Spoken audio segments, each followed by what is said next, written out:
Europe.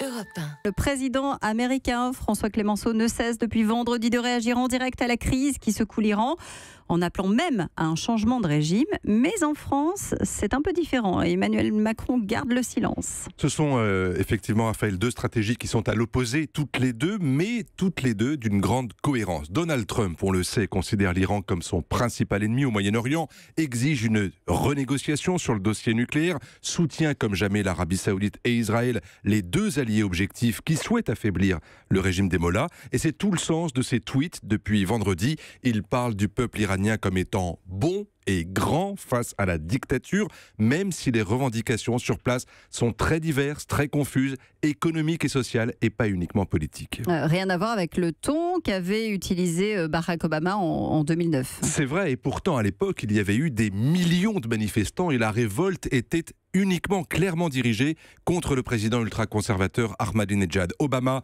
avait attendu, puis demandé à ce qu'on respecte les droits de manifester pacifiquement avant de condamner les violences policières, mais sans tenter jamais d'instrumentaliser ce mouvement. Son seul objectif, c'était de normaliser les relations avec Téhéran, ce qui avait fini par se faire 6 ans plus tard. Aujourd'hui, Donald Trump, lui, prend le risque, en appelant au changement de régime, de faire subir à toutes ces foules la pire des répressions.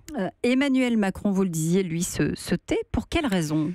On me dit à l'Élysée qu'on est préoccupé, mais qu'on ne veut surtout pas envenimer la situation, alors que Jean-Yves Le Drian est attendu à Téhéran vendredi afin de préparer la visite d'Emmanuel Macron prévue pour 2018, peut-être avant l'été. Ce serait la première d'un chef d'État français depuis 1976. Autrement dit, une nouvelle page d'histoire à écrire, à condition naturellement que ce voyage soit utile.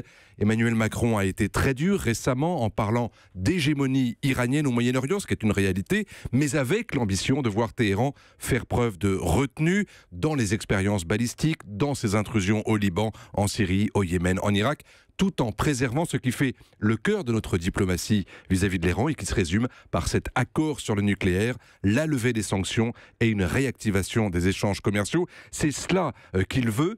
Il veut aussi une réaction européenne, Emmanuel Macron, pour faire front ensemble, pour être plus fort face à l'extrémisme de Donald Trump. Europe 1.